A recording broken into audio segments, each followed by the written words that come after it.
guys, kaya na tayo. Ito yung kanin ko. Sarap po. Then, isawsaw ko dito. Nakasawsaw.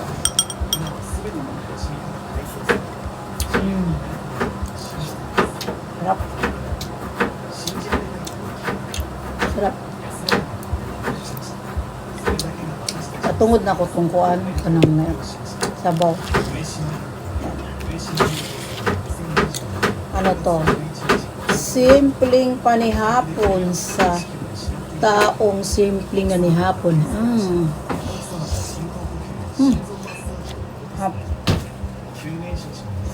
Ano?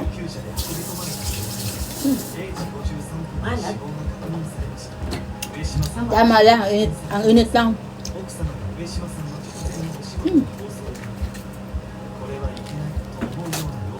Ang sarap ng kanin ko kasi kulay pula tapos may